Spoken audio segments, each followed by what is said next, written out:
So my question is, how do you decide between translation solutions?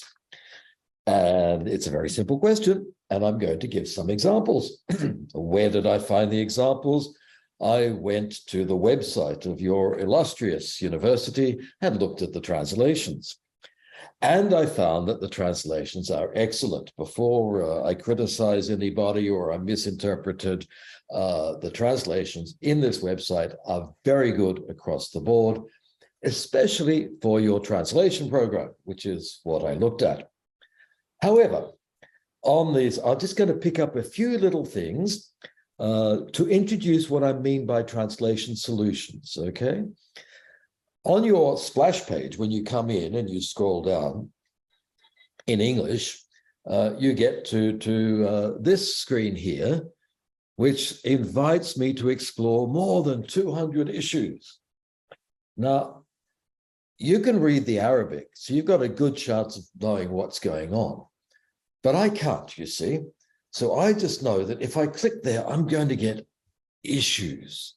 So what are the issues? Is it like this? Hold on. I got issues. Da, da, da, da, da, da. I got issues. Issues in English can mean problems.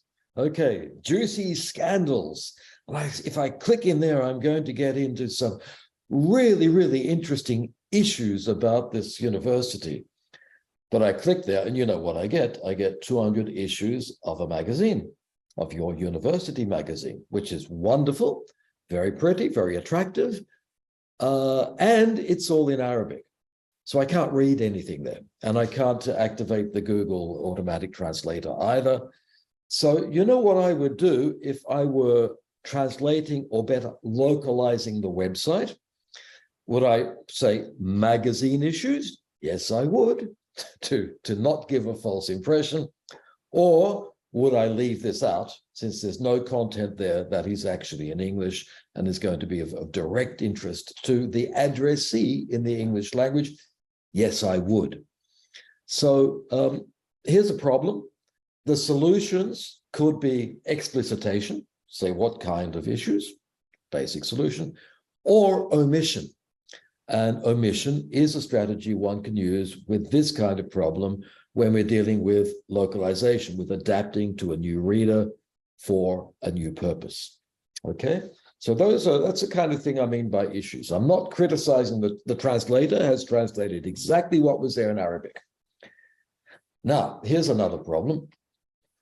I go into the description or justification of the translation program. I hope you can see that wonderful Arabic there.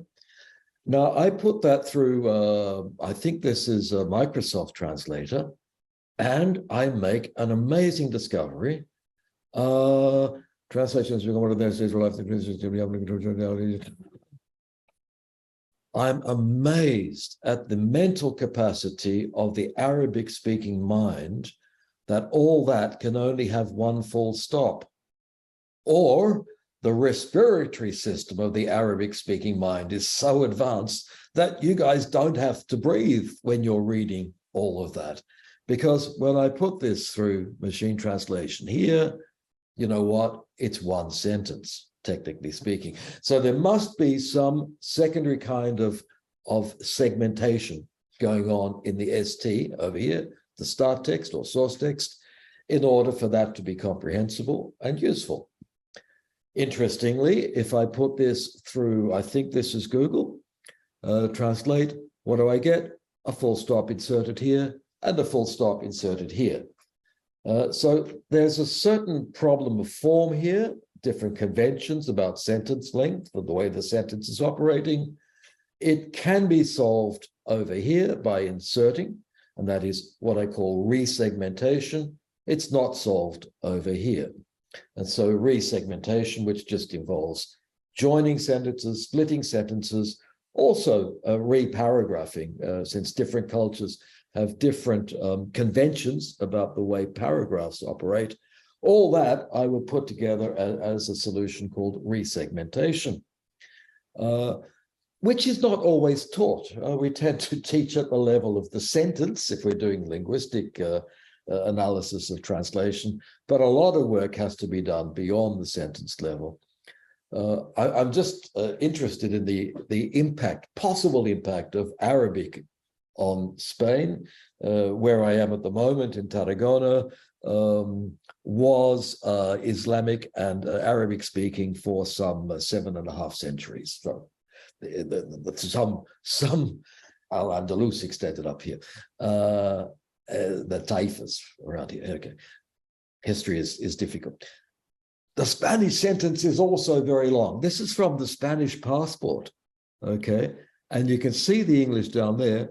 What's interesting is that the translator into English in the Spanish passport has also cut it up into shorter English sentences. The Anglo-Saxon mind can't extend for as many subordinations as the Hispanic or perhaps Arabic-speaking mind, okay?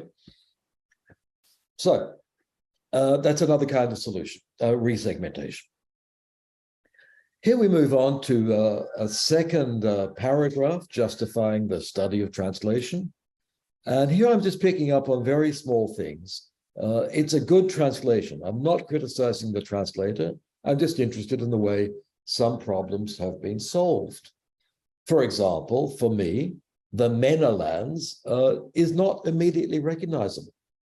I wondered what that was. I can sort of reconstruct what it could be, and I found out that it's the Menalands means the Middle East and North Africa, so it's that area perhaps, but sometimes it's that area as well. It's not a fixed thing. Oh, the Arabic, though, is using Middle East and North Africa in the full version, and the Menalands is introducing a technicism, and it's actually using implicitation, assuming that the reader is immediately familiar with this acronym. This reader wasn't, as it turns out. I confess my ignorance, and I wonder if a better solution might not have been to remain literal in this case, or to explicate again, put MENA and, in brackets, Middle East and North Africa to educate the reader. Why not? Those would all be possible solutions, okay?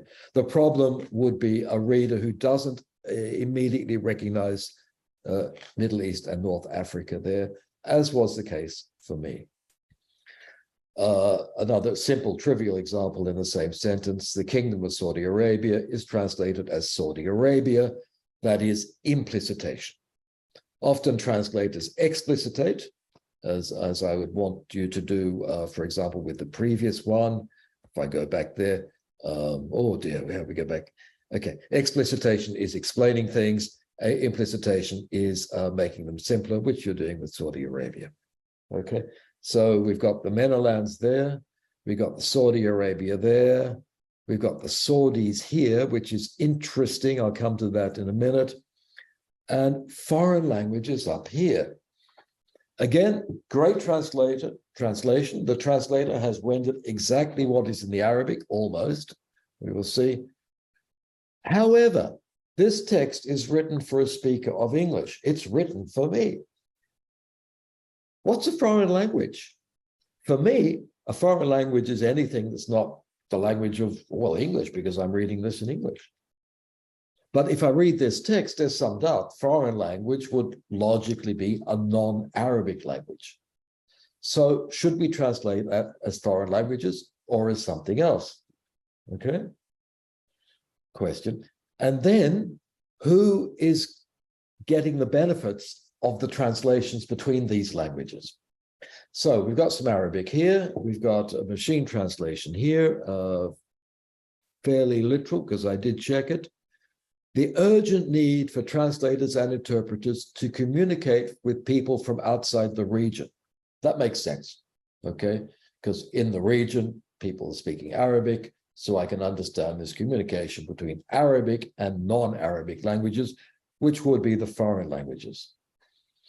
The translator, however, has added to assist Saudis, I think. People can correct me. It might be embedded there in a place I couldn't find, but I think the translator has felt a need to explain who is getting the benefit of this work to assist Saudis in communicating with people from outside. But it could be to help the outside people communicate with Saudis as well. So the translator here has intervened and made a choice to orient this text, perhaps to indicate to the people funding the program that translation and interpreting helps them. I don't know. I'm not privy to the negotiations that went behind this. Okay. How would I translate this? But I'm not a translator specialized in this area. I would perhaps say provides jobs for many people who do not speak, provides services for many people who do not speak Arabic. Translators, Saudi Arabia provides jobs. That's right. You have many people coming in who do not speak Arabic, right? Translators and interpreters are needed to solve the communication problems for both sides. Why would I do that? Because the text is in English and the English-speaking reader will not immediately identify with the Saudis being helped. I'm trying to indicate, you know what? There's something in it for you too. Okay, so I'm intervening. I'm not putting exactly what's in the ST. I'm not following the choice made by the translator here. I'm trying to indicate the benefits of translation interpreting for a wider audience, possibly reading this text. I don't think I made that too clear, but ask me about it afterwards. We can go back and discuss it. Now, when I looked at that text, I thought, well, one of the ways we teach people to translate and adapt a text to a new reading public, not just the language, but adapt it to the new purpose in the new context. One of the tricks we teach people is to look for parallel texts. What's a parallel text? It's a text on the same topic in the target language. And you go there and you can do your terminology mining. You'll find out the kinds of terms that are used, and you'll pick up the text type conventions. You'll pick up the phraseology. You'll pick up the verb tenses especially, and you'll see how that text will work in the target language. And then from there, you can start adapting things from the start text. And that use of parallel text is absolutely essential for anything that has challenging terminology, especially, or that requires a re-expression in order to adapt to target language text type conventions. Now, these days, as I suspect many of you are finding out, you could just do this in ChatGPT, among other automatic text generators that are coming online now. So what did I do? I wrote in instructions in 100 words, why are translators and interpreters needed in Saudi Arabia? I didn't write the sentence very well, did I? But it doesn't matter. It gave me a wonderful answer. Wonderful answer. Well, I don't know.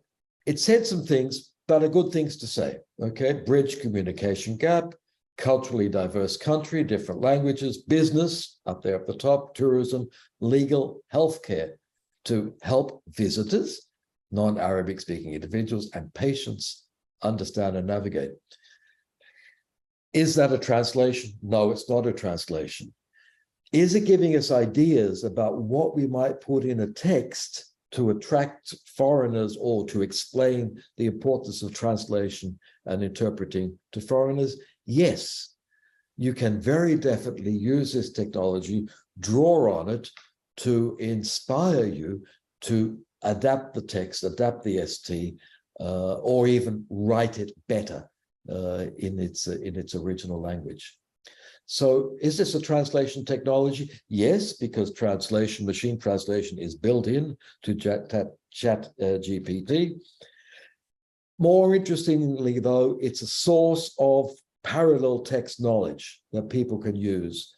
And as a teacher of languages in general and translation in particular, we have to find out ways of using this in our classroom very quickly so that people benefit from the technology and don't just get it to cheat on their essays, which you can also do. We can talk about that a bit later. What's interesting is I can use this for other messages, okay? I can let technology do the hard work and draw on it. But we found out in the past 2.5 years, especially, that for very important communication, behavior change communication, you need more than technology, and often you need more than translation.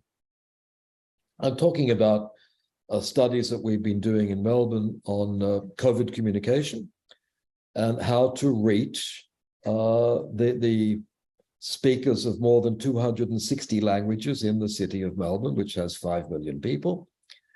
And Arabic is the first foreign language. Okay, sorry, the second. We have Chinese and then Arabic. So it's a big concern for us.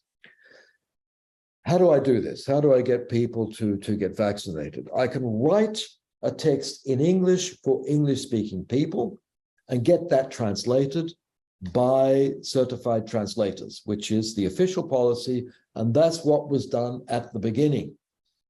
What happened? Huge resistance to vaccination, many conspiracy theories circulating in the languages other than English, and very low vaccination rates in the parts of the city where non-English languages are spoken predominantly. So this is an interesting translation situation because we can see the input, the kind of text that's written, the kind of translation that's done, and we can see the results in the vaccination rates. Okay, and there are many other factors feeding into it. It's not a cause and effect relationship in any simple sense.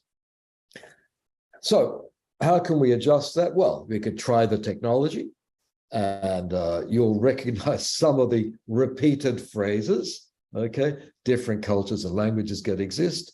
Herd immunity, but the people won't understand that. Keep everybody safe. They'll understand that. As a speaker of Arabic, it's important to do your part. And actually, if you try this for different languages, it says the same thing for every language. As the speaker of language X, it's important to do your part. Okay, so it's highly repetitive, middle of the road language use. One could do that. But the really effective solution was to go beyond that and to go to real people. What did we find? We found this because we did lots of interviews with representatives of the various communities. It didn't really matter how the text was translated. It mattered who was sending the text to you. So the most trusted people were the doctors. If you could go there personally and have a one-on-one conversation. If not, audiovisual material communicated much better than the written text or the web-based text. So the kinds of things that we had at the beginning were absolutely the wrong kind of translation, the wrong medium, the wrong sender of the discourse. And the most effective things turned out to be these sorts of things here. I'll just play this if I can. Assalamu alaikum. اسمي علي الجبوري اختصاصي الطوارئ في مستشفى رويال ملبورن. حبيت أتكلم عن مرض جائحة كورونا أو الكوفيد 19. المرض خطير وينتشر بسرعة سريعة جدا. ما في أحد من عندنا مستثنى من المرض، كلنا معرضين للإصابة. الشيء اللي أنصح به إخواني وأخواتي من أعضاء الجالية العربية. Okay, so you get the idea. Don't translate. In this situation, don't forget about translation. Go to medical staff because they are trusted people in the community who are also in the language communities, and get them to talk in the first person about their experience to other people with the language. Obviously, a big problem with Arabic are the many, many different varieties of the language that exist. And if you get one for one part of the Arabic-speaking world, it's going to be different here from the others. So you'd have to do this a couple of times and experiment with the result. What's interesting for me, though, is that as this was done, as we shifted from a standard translation model to a re-narration model of communication with considerable success because the vaccination rates went up in those parts of the city. As we did that, translation was still present in its traditional sense. How do I know? You can see it here in the subtitles. The subtitles are good. They're not well segmented, but on a phone you can't really do that. They've been done professionally. And this means that even with this beyond translation, re-narration type policy, this kind of solution, translation is being used to check on the quality and to check on the veracity of the message that's being sent. So it's not, everybody say what you like about COVID. It's not absolute freedom. The translation element is there to check that there is an element of equality in communication and of equal access among all the communities. Assalamu alaikum. Oops, we don't need it. So what are we doing here? I've just given you a couple of examples, all right? And I'm going to make sense of them. Here's the problems I've been looking at. Remember back to the issues one, I suggested omission or explicitation, but I would opt for omission. The sentence length, we need resegmentation. There's Kingdom of Saudi Arabia. This is contraction or implicitation. Menelands, I would suggest reformulation or explicitation again. Foreign languages, I would use what Vinay called transposition. Rephrase that, probably from the, to rewrite it from the perspective of an English speaker. Translators communicate where the Saudis were put in as the people being helped. I would use modulation there. And then we had ChatGPT or re-narration, complete rewrite, or as I said, re-narration. So we're going from quite simple, small kinds of solutions through to quite big changes to the text, quite big interventions. I hope that people, when they learn translation, do learn about solutions. The intellectual tradition goes back at least to Vinay and beyond, I must admit. This is in French English, comparative stylistics, 1958, a long time ago. And you'll see the basic solution types here listed. You can start from literal translation, which is what you can do for French and English, very, very close cognate languages. Arabic English, you're going to have to start a bit more transposition and modulation, a bit more down here. And you can either go towards the ST, drawing on it, or towards complete adaptation at the bottom. Okay, I'm not going to teach Vinay and double nay. I don't teach it anymore. I worked on this for some time. I looked at the way these typologies were done for many different languages. That's the book. You don't have to buy the book. You don't even have to read the book because the results are all here. So I'm suggesting that when you've got a problem, you find a solution. For Vinay Dabelne, they were procedures. I'm just saying it's text-based, so there's a problem. Here's the solution. I don't know how they got there. I don't really care. I'm not doing process studies. I'm looking at the result. However, if you've got a problem, there are three things you can do. You can copy what's there, all right? You can change the way it's expressed, or you can change what is expressed. That's text tailoring. So this would be the last one, the re-narration, if you like, the absolute changing of text, or the use drawing on ChatGPT to put in things that are not in the ST. Material change. Some people say that's not translation. I don't care. If you get paid for it, it's a good thing to do. All right.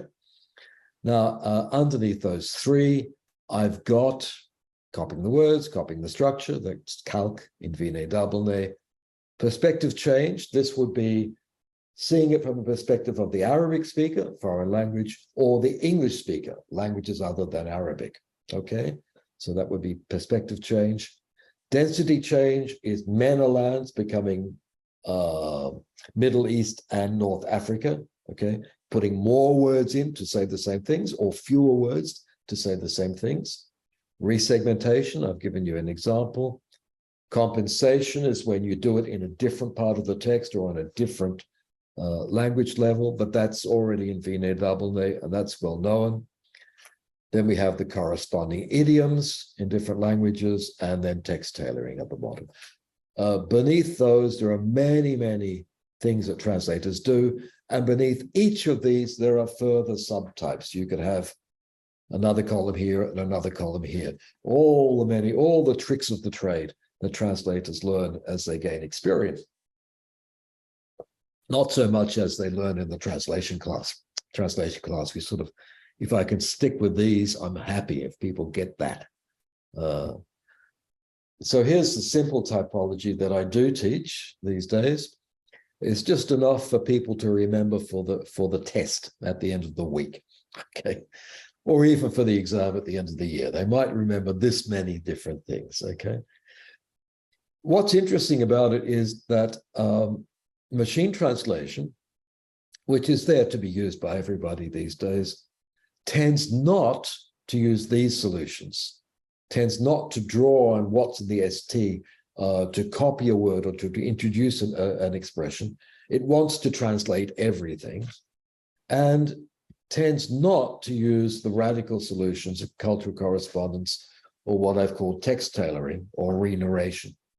So machine translation sort of keeps us in the middle of the road translation.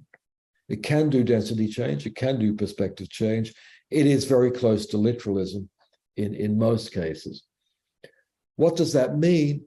It means that human translators are still needed, not just to pick up the mistakes that machine translation makes for long sentences or for pronouns, okay? These things it just fails habitually, but it's getting better. We also need human translators for the work up the top, what we borrow from other cultures, and the work down the bottom, how we adapt a text to a new readership, to a new purpose. I tell people, if you're working with machine translation, post-editing, okay, you're playing around here in the middle. You're playing piano. But you know what? Our translators have to play with the whole orchestra, with a whole range of things that can be done with cross-cultural communication. So in drawing up that list and extending it to text tailoring, to radical adaptation, I want to indicate that we have to learn to do a lot of things. Now for the theory bit, okay? For the people who wanted some. I do think that I can describe translation skills, the skills that are specific to translation in terms of this model. You have a problem, you generate a series of possible solutions to it, and from that series, you pick one, okay? And that's what translators do. They do that quickly, and they do it with confidence. Why do I have this minimalist model? Because there are models of translation competence with huge numbers of things in them, and then we don't know, we've got to train people in all these things. No. The bit that is translation is that, okay? And it helps you stick to you have an orientation in your training program. It means that we can use the technologies like machine translation, like automatic text generation these days, because it is helpful on the generation part, the first part up here. But it's not so helpful with the second part, the selection part. We still need that human element to make that selection part. And if we can use the technologies to get more solutions here, we will probably get a better translation. All right? It's true that the text generation can help with the second part because it indicates the text conventions as a parallel text has always done, but it may not do so quickly, and it may help, on the other hand, with giving more confidence. We can feel justified because we can see that the technology has verified that this is a middle-of-the-road probabilistic solution. Why not speed? Obviously, the more things you generate here, the harder it is to make a decision, the slower you go. So what happens with the more professional translators or years of experience, they go through this generation part very fast, okay? And they'll tend to spend time only on the big, really important problems. I'm also interested in the fact that this kind of competence or this set of skills, a union of 2 or 3 skills, can be taught in the language class as well. It's not only for the training of translators. Now, how do you decide between alternatives? This is the basic problem. We've got the alternatives now. We've got the technologies, okay? I want to know what is at stake. What is the possible hazard? What could go wrong with each of these? Because if you can say what can go wrong, then you can say how to avoid it, okay? I don't think there are absolute optimal solutions in most cases, unless there is an authority deciding on terminology or grammar, for example. But in most cases, there's a range of possible solutions and things that are not good. What's not good? Hey, wasting the reader's time, clicking on the issues and finding something they can't read. Okay, that's the resegmentation. If you don't do that, the reader will no longer trust you as a mediator, as a translator. You lose credibility, and that means you lose all communication. That's the worst thing that can go wrong. The contraction here, minimal, okay, not much at stake. Menolans, there's a certain non-understanding or client dissatisfaction at stake. And then whether or not you adapt the perspective to the English reader here, it does concern non-address, but I think the stake, it's minimal at stake. Nothing really, really bad's going to happen, all right? And if you rely exclusively on ChatGPT to do complete rewrites, you'll produce some really cool sounding text and you will be unemployed for a long time, replaced by the technology. That's what's at stake. So how do I decide which solutions to use? I find out what's at stake and I try to assess whether it's high stakes or low stakes or medium. This is very simple, but I think people do this quickly when they're making these judgments. And the second thing that's important is the effort. And effort is the time you take and the cognitive load, the stress. Stress can be good or bad. You know, I enjoy translating. I enjoy conference interpreting. Why? Because it's stressful. It makes it's exciting. You know? You don't want a boring old job. However, you would like, ideally, in the perfect rational world of the economic human subject, which doesn't exist, you would like to ally low efforts with low stakes, okay? So omission there's not much at stake, wasting the reader's time, but you know, and it's low effort. Omission is low effort, or magazine, just add in that explanation, it's low effort. Resegmentation requires more work. Some of the machine translation programs made mistakes in the resegmentation. This is very low effort. Saudi Arabia, medium effort. You know, you've got to go and check and see exactly what Menolans means. And it does have different meanings, so it wasn't easy. I would put the medium. And then the effort of the reformulated sentences to rewrite that for the English language speaker requires some syntactic work and thought. I would put medium high for low effort. And here, ChatGPT, high stakes, because you lose your job, for low effort, and that's the big risk, okay, low effort. For teachers, we've got to find ways to put people, to make people use effort when working with these technologies. When I do that kind of very abstract analysis, I pretend, or I suspect I am representing something like an optimal human subject translating, okay? And I can color code them, you know, low is good, low is good, medium is good. This makes sense. And medium for high is exceptionally good. You know, yeah, you want to do resegmentation because, you know, if you don't, the reader won't be able to understand the text. So this is what you absolutely have to do. And these you can do because there's not much at stake and the effort is corresponding to what's at stake. This, however, is a lot of effort for probably a very low benefit. And you would wonder if you want to do that kind of reformulation. Does it sound better? Yes, it sounds better for me. Is it legitimate text adaptation? Yes. But you know what? It's a lot of work and the client's going to pay you that money if you don't do it. So I would think twice about this. And then the low one, the low effort for high stakes. Oh, danger, danger approaching. That one's in red. Okay. So this is just a very simple model of how these two criteria can work in a balanced way or in an asymmetric, imbalanced way. The ideal, of course, is to have low effort for high benefits, but we don't find much of that here. Here, I'm not working on benefits, I'm working on the analysis of what can go wrong. And when I'm teaching translation, this is the starting point. I say, well, what can go wrong here? What's the worst thing that could possibly happen? And then we start to think of how to intervene in the text and make it more effective. Why does this matter? Why am I doing this kind of analysis? Well, beginners, when they first come into first-year translation class, they tend to think everything is important in the text. And it's not true. Some parts are important, some parts are not. And I'm trying to, when I do that risk analysis, or what high stakes, low stakes, I'm trying to teach them that you work on the, you've got to pay attention to the things that are really important. And professionals do learn to do that.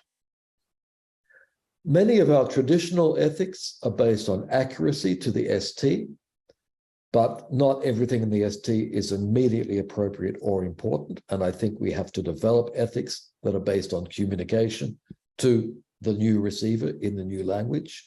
And that's another reason why I do this.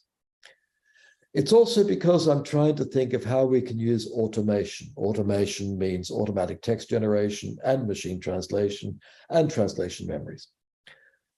I think we can use automation quite happily for many low stakes problems. But for the high stakes problems where it really counts, I think we have to have human intervention and people making decisions that are not only quick, not only efficient, but also ethically justified. What's happening in the professional translation world is that automation is getting better and better, automation in that wide sense, and it's changing the nature of our work. We can work with that on the low stakes text quite happily and get through it quickly, and that's fine. But it's pushing the human element of our work towards, those two ends of the model I showed, towards deciding what do we take from the other language and culture and how do we adapt to our language and culture at the end. It's pushing us towards the more extreme text adaptation type solutions. And that is where we have to struggle to make sure that our effort is not only recognized, but is paid for. Those are all reasons why I think it's worth saying, not just what solution is most accurate with respect to the ST, but what solution corresponds to the two criteria I presented, the relative risk of failure and the relative effort that we invest.